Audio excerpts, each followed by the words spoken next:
little birthday prank backfired. Now he's gone. I shouldn't have tried that prank. I should have ignored my head when it gave that idea. I should never have done something like that at all, especially when it involves the man who loved me more than I ever deserved, but I did it, and now he's gone.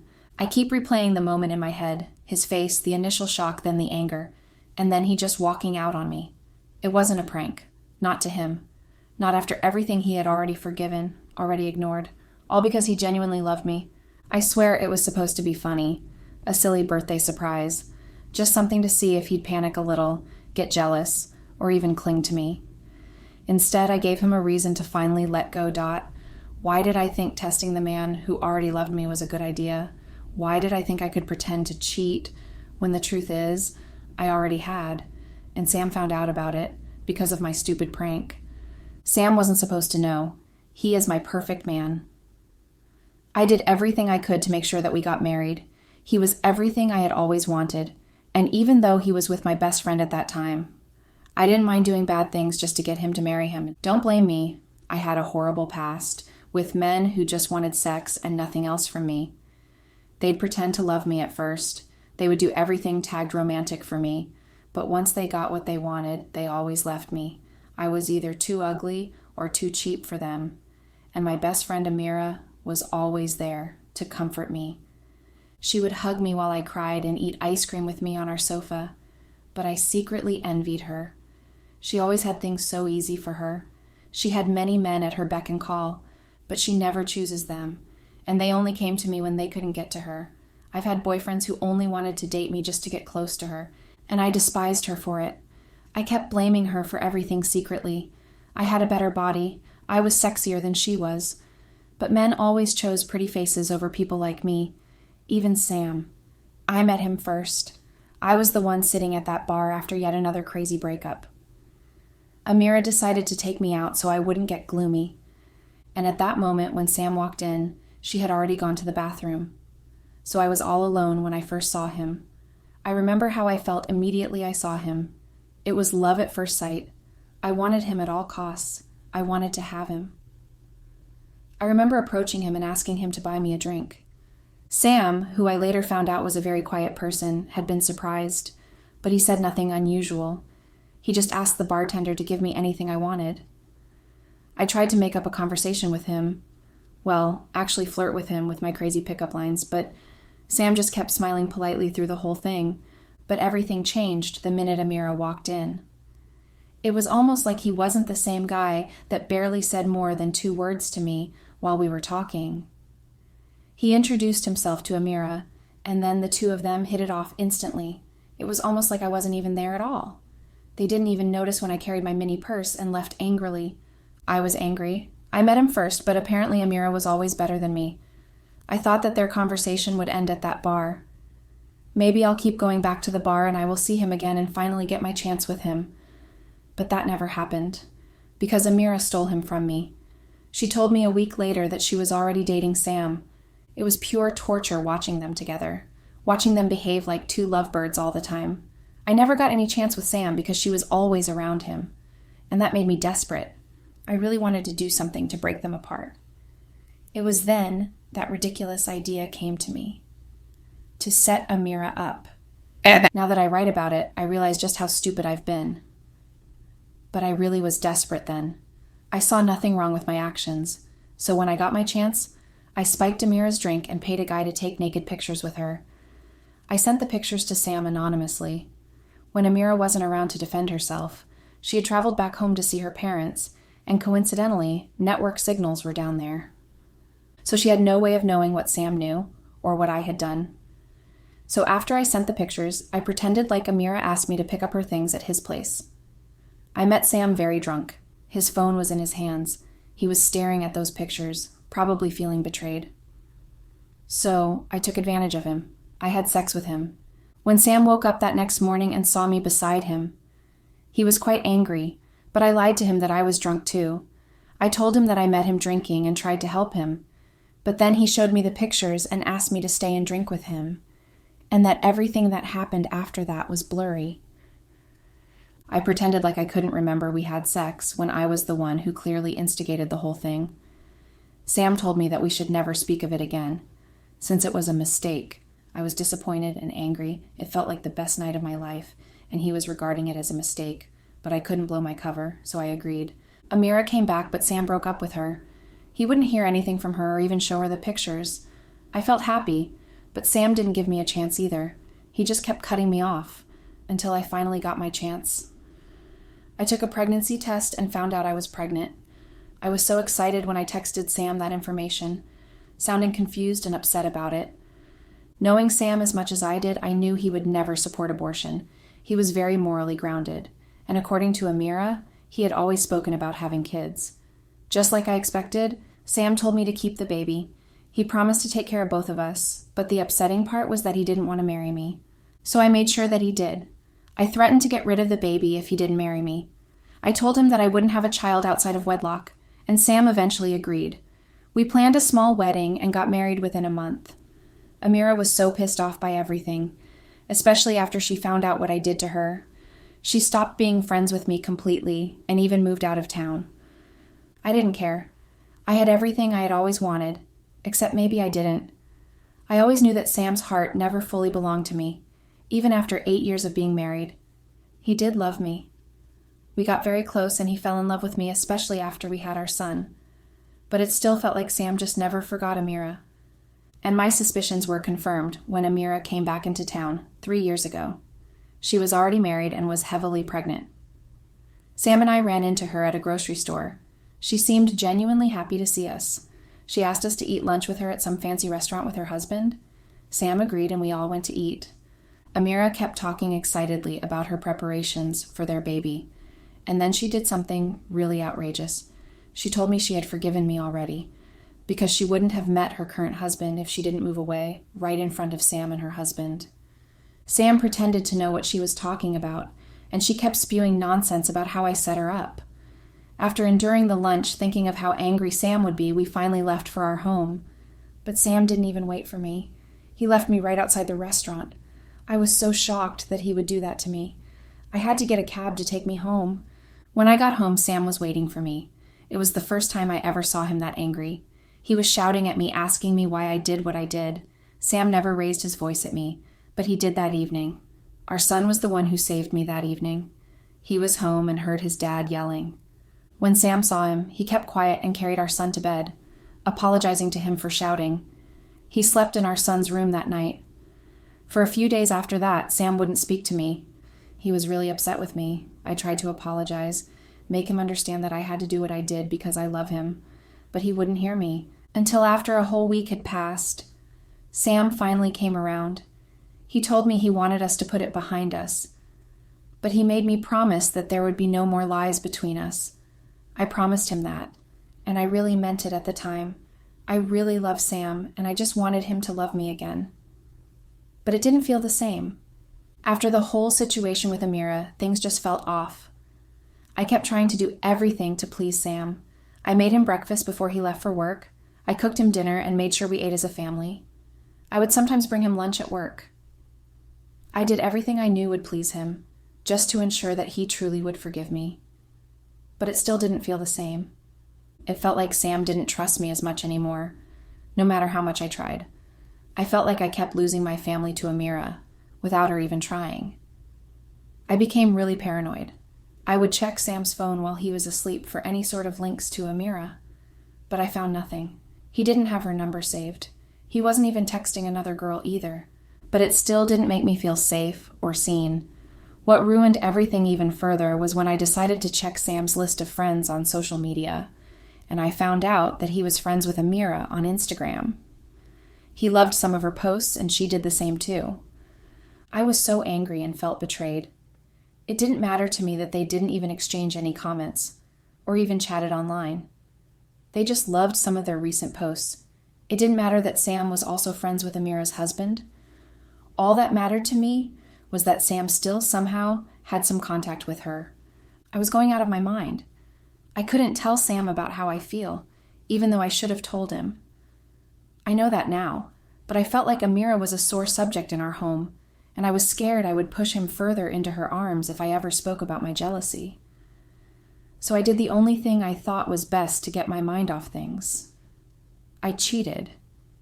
It wasn't supposed to happen again, not after the first time that I did, earlier in our marriage. That had been a mistake, a secret I hoped to keep buried forever. About 5 years ago, I slept with one of Sam's friends. But I promise, I didn't mean for it to happen. Sam had abandoned me that day. It was supposed to be our time together. It was his birthday. And I planned this whole surprise party for him and arranged for his friends to come celebrate with us. About 4 of his friends showed up, and so did our family. I even invited my friends too. I spent a whole lot of money on the cake and drinks and food, but Sam never showed up. He texted me to tell me that he had an emergency at work, and he had to stay back to work all night. My surprise was ruined. I was really in pain. Everyone had to leave after eating the food so it wouldn't go to waste. But one of his friends stayed back, although I wouldn't necessarily consider him a good friend of Sam. They were always at loggerheads with each other, but he stayed back to help me clean up after everyone left. I felt touched by the gesture and offered him a drink. We sat there in the living room and kept talking.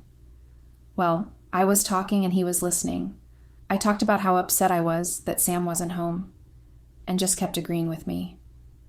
I don't know what or how or who started it, but somehow from comforting me, we grew very fast into kissing and removing each other's clothes.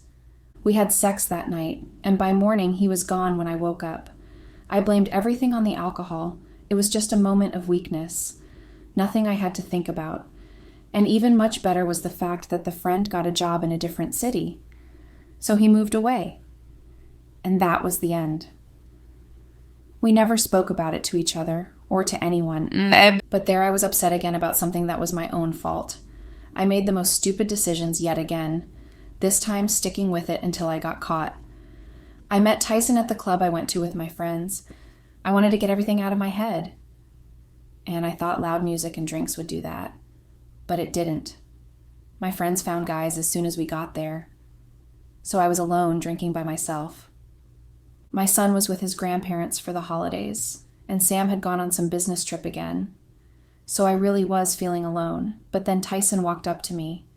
He offered to buy me a drink, and I agreed. It was harmless. There was nothing wrong with getting a drink for someone. But then again, I sat with him and kept talking about Sam. How I felt he thought of me, and how horrible I felt. Tyson listened to me talk and talk. The alcohol made my tongue loose, and I kept spilling every secret, including everything I did to Amira, and how everything happened when we met her again. How Sam reacted. Hell, I even told him about Sam's friend that I slept with. By the time I needed to leave, I was already too tipsy to drive. So Tyson took my car and drove us to his place. According to him, I was too drunk to even give him an address. Contrary to what you might believe already, we didn't have sex, not that night. I thought Tyson was one of the good ones, especially because he didn't take advantage of me, so we exchanged contracts before I left his place. He told me that I could come over any time I felt the need to relieve tension or have someone to talk to. And I did. I felt close to Tyson. He made me feel seen. But eventually, that wasn't enough. I wanted to feel even more seen by him. I wanted him to find me sexy and attractive. So after 2 weeks of being just friends, I went over to Tyson's place with the intention of seducing him. Don't blame me. It was the only way I knew I could feel seen. Sex was always the way guys saw me, and I felt like doing that with him would make him stay. I didn't want to lose a friend, so I did what I thought I had to do. Seducing him was quite easy. The minute I walked inside his apartment and pulled off my coat, underneath it was red lingerie, one I bought 2 days back. Tyson and I had sex that day, and every other day after that. Anytime I went to Tyson, we always ended up in bed. He didn't mind that I was using him as an emotional outlet. It didn't matter to him that I screamed Sam's name whenever we were together. All that mattered to him was the sex. We agreed that it wasn't going to grow further than that, and since none of those things mattered to him, I also didn't care that he had a fiancé who lived a bit far away because of work. All that mattered was the sex to me too. But something still bothered me. No matter how hard I tried to stop myself from feeling that way, I still couldn't. Maybe I was just too perfect at the lies. Or I was just good at hiding my secret. Or maybe it was because Sam didn't care enough. But he still didn't notice anything wrong. Not when I started dressing in even more revealing dresses around the house. He said nothing. He didn't even comment that I looked sexy or good in them. If anything, our sex life became almost lifeless. We barely had sex because Sam was always busy with work. This stupid new project that they gave them 6 months ultimatum for. I knew work was distracting him, but it didn't stop him from spending time with our son as much as he could. But with me, there was almost no time at all. The only time we spent together was as a family. He kept promising that once the work was done, he'd have more time for us, but I still didn't believe him. I kept thinking that it had something to do with Amira. Tyson thought so too. So it wasn't all just in my head, but the truth was that it really was. Everything was all in my head. Because while I was busy frolicking around with Tyson, Sam was indeed working really hard. And he got a promotion to prove it. The promotion meant he was finally done with the work. And he could finally spend time with me. It also meant that my time with Tyson had to be reduced. And instead of being happy about it, I felt frustrated. I was already addicted to sleeping with Tyson. And even when Sam and I resumed our sexual activities, it didn't feel the same. So I kept looking for ways to sneak out. I lied so many times about different things, just to spend time with Tyson. One time, I even sneaked Tyson into our home for happy time, as Tyson would call it. I really thought I could handle it if everything fell apart.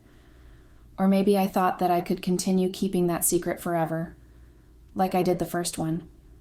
But karma definitely doesn't stick around long enough. She bit me right where she knew it would hurt, my birthday. Sam wanted me to celebrate it. He wanted to use that to make up for all his busy moments. And I agreed. You don't turn 30 twice. Sam gave me all the money I needed to make the party of my choice happen. And I did. I rented the most expensive hall in town, and I invited everyone, including Amira and her husband. Our families, too, were all invited. Everything was meant to be perfect. And it really was. Everything was going on so well, until it wasn't at all. The minute I saw Amira in the party, I became that insecure wife again, especially seeing the way she kept laughing at something Sam was saying. It didn't matter to me that her husband was right beside her, and they were both laughing at what Sam said. I just felt really angry. The evening was supposed to be about me, not them, and I just wanted to hurt someone, not physically, emotionally. So I came up with an idea, a stupid one. I wanted to see how Sam would react if he suspected I was cheating. It was meant to be a prank. Something to make him realize just how I feel any time he was with Amira, or there was any mention of her. Tyson never texted me. It was our rule. I didn't want Sam reading our texts. Sam knew my password, and I didn't want to change it, because he would suspect me. I even changed Tyson's name on my phone to a female's name. But that night, I secretly called him. I told him to text me in a few minutes. Something subtle. Something that looked like nothing but would mean something. Tyson, ever ready for trouble, agreed. I was seated with Sam at that point. I ensured that my phone was on the table unlocked, so that when Tyson texted me, he would see it. I had already changed Tyson's name back to its original name, so I pretended like I was going to the bathroom and left my phone on purpose. By the time I came back, it was obvious that Sam had read the text. The text showed that it was read. It was a simple, "Hey, I miss you." But it still sparked no interest from Sam. He didn't even behave like someone who had read anything. He made a toast after that, toasting to his beautiful wife and the mother of his kid. I was so upset. I didn't even smile or pretend to be happy anymore after that. I cut the cake, received the gifts. I did everything else but without enthusiasm. I felt frustrated and angry, so I just kept drinking. Sam was the one who bade our guests goodbye and drove us home. I was already asleep in his car by then. He must have carried me to the bed. But while I was asleep, a whole different thing was going on. Tyson must have thought it was cool to text me again, since I allowed him to text me. So he texted me again, twice. The first one had been, "Did he buy it? Was he jealous just like you wanted?" After an hour and I still didn't reply, he texted again. "I miss you, baby. Can't wait to see you tomorrow and give you your special birthday treat. Don't forget to wear that sexy red lingerie that drives me crazy." He didn't know that I wasn't replying because I was asleep. I got so drunk because I was upset. Sam hadn't reacted the way I wanted him to. He didn't even blink an eye when he saw the text. He didn't question me about it either. He just ignored it. It made me feel even more unseen than I already felt, so I just continued drinking and drinking. until I passed out. But guess who had seen the text messages before I ever did? Sam. He had been with my phone throughout that time. He was the one who replied as me. He asked Tyson how long we've been together because he seems to forget. And the stupid Tyson had not even suspected a thing. He told Sam the exact first day we met, how we did, and when we started having sex. He kept talking about how sexy I looked that day in my revealing dress, and how he knew he had to have me that night, drunk or not. He also told me, Sam, that he secretly records us when we have sex, just so he could watch them when I had to be with my family. He said he was addicted to my body and couldn't get enough. All these I found out about in the morning, when Sam handed me my phone. He waited until morning, when I had sobered up, and I was nursing a hangover. He waited patiently until I was fully conscious. He was sitting by the bed when I woke up. When he realized that I was fully awake, he handed me my phone. I was still confused at that moment. My head was refusing to process anything other than the banging headache I had. But it all cleared away when I saw what was on the screen, the chats with Tyson, and my horror grew into panic when I kept reading through that text. I saw that a message was deleted at the end. Sam deleted the last 2 texts from him and Tyson, but I didn't know what it was they discussed last. And I wasn't in any position to ask that either. All I knew was that I was doomed. I tried to speak, but my brain felt empty, and my throat felt like something heavy was in it. Sam looked at me with disgust, mixed with pain and anger written all over his face. He made me feel so guilty at that moment, but I tried to ignore it. I told him that it was all his fault. You never forgot Amira. You always placed her over me, no matter what I did to make you love me. And I had to do what I did so I didn't go insane. Sam just laughed when I said that. He laughed bitterly, and without saying a word to me, he just picked a bag from the floor, one I hadn't even noticed before. He must have packed it overnight while I was sleeping. I panicked and started begging him. I begged him to stay and not leave me. I begged him to consider our son, how devastated he would be with us being separated. But Sam had pushed my hands away from his hand, and he said, "You should have thought of that before you did all that." And then he left. Our son had left with his grandparents that previous night. Sam probably made them take him with them. It's been 3 days since then. Sam has not shown up in the house, even though most of his belongings are here. He has not returned any of my calls or responded to my text. He's not at any of the places he always is when he isn't home. I can't see him at work because the security won't allow me past the door. I know I did stupid things, but I cannot. I cannot bear the thought of Sam leaving me forever. I really want Sam to forgive me. I'm ready to settle for anything he wants. Even if he wants me to be punished for the rest of my life, I will take so long to be with him as his wife.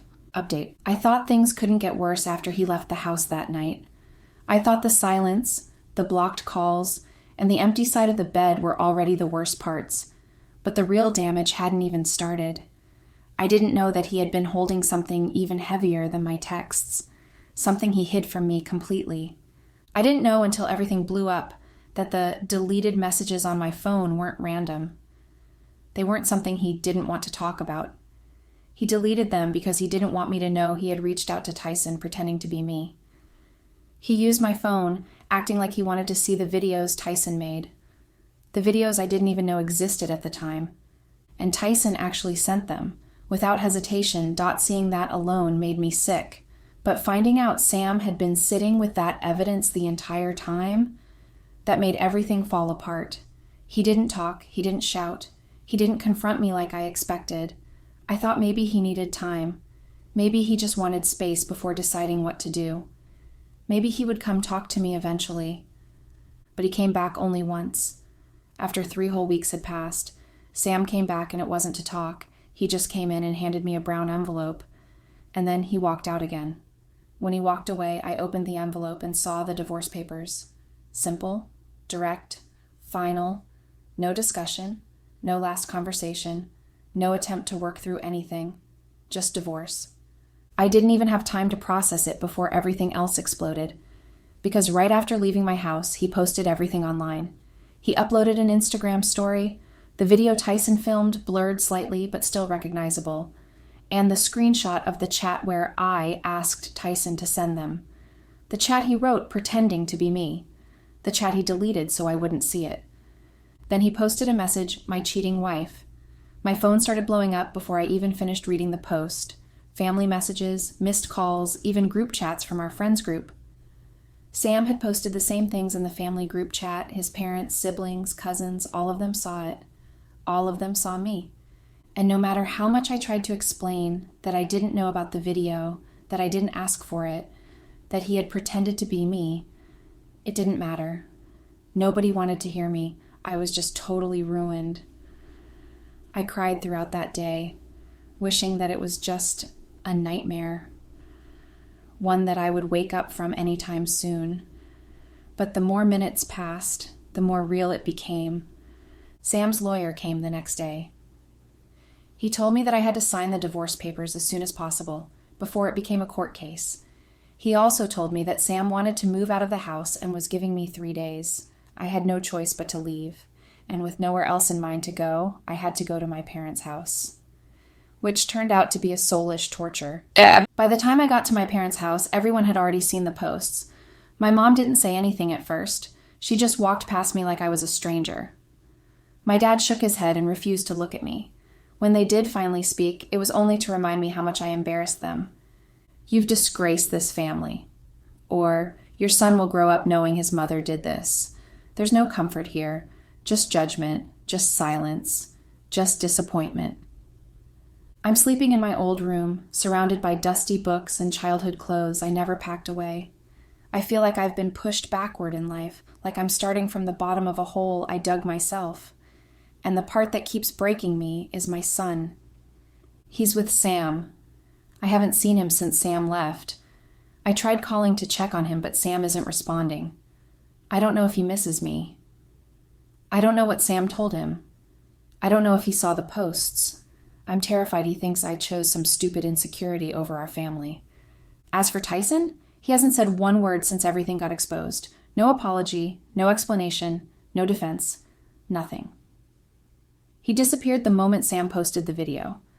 For someone who had so much to say when he wanted attention, he went silent real fast when everything fell apart. I regret ever getting involved with him. I regret asking him to send that stupid message. I regret letting insecurity lead me into something that destroyed everything good in my life.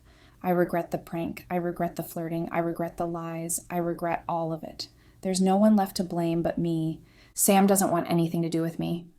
My family barely tolerates me. My friends have gone quiet. My son isn't here. All of my friends have abandoned me. They all blocked me from every form of contact, including social media. Even walking in the street has become something too difficult to do.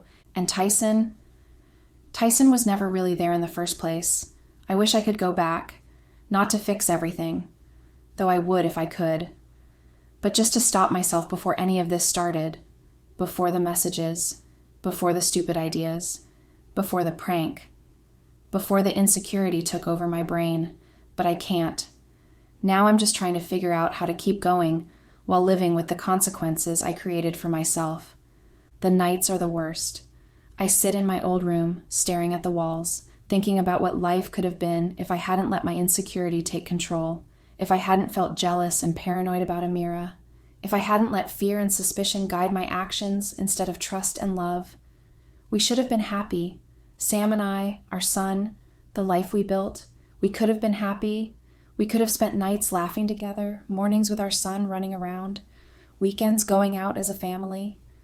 But I ruined all of it. I ruined us. I regret everything. The prank, the cheating, the lies, the flirting, my jealousy, my inability to trust Sam, my need to feel seen, my weakness. Every single choice I made is like a chain around my neck, and all I can think about is how differently things could have been. Sam wanted me. He loved me. And I could have been the woman he loved completely. We could have been the family we always talked about, but I let insecurity poison everything. I keep thinking about the moments we had before everything fell apart, how simple and happy they were. Mornings with our son laughing, Sam making me coffee, the quiet comfort of sitting together on the sofa after work. Those little things I never appreciated enough. Those moments I took for granted while worrying about things that didn't even exist. I keep thinking, if only I had trusted him. If only I hadn't cheated. If only I hadn't let jealousy dictate my actions. If only I had been honest.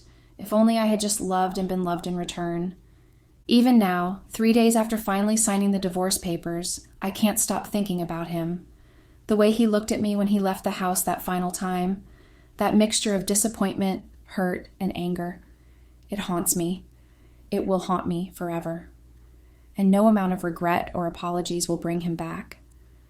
I would give anything to undo the last month, but there's no undo button, just consequences and silence. I don't know where my marriage stands anymore besides the obvious legal end. I don't know where I stand as a mother. I don't know how to face people again or how to start rebuilding my life from the ashes. All I have now is regret. Heavy, suffocating regret. I'm not writing this update because I want sympathy. I don't expect anyone to feel sorry for me. I know I created this situation with my own choices. I know I deserve the consequences, even though you guys make it a job to make sure I know how pathetic I am, with your insulting comments and suggestions. I'm writing this because I needed to put everything somewhere, because the walls in this house feel like they're closing in on me, because there are moments I feel like I'm going to lose my mind if I don't let the words out somehow. My husband is gone. My son is gone. My reputation is gone. My family barely tolerates me under their roof. My life is unrecognizable. And every second that passes, I keep thinking the same thing over and over. I should never have done any of it, not the prank, not the messages, not the insecurity-driven nonsense, not the flirting, not Tyson, nothing. If I could take it all back, I would, but I can't. And now I have to live with this version of reality every single day.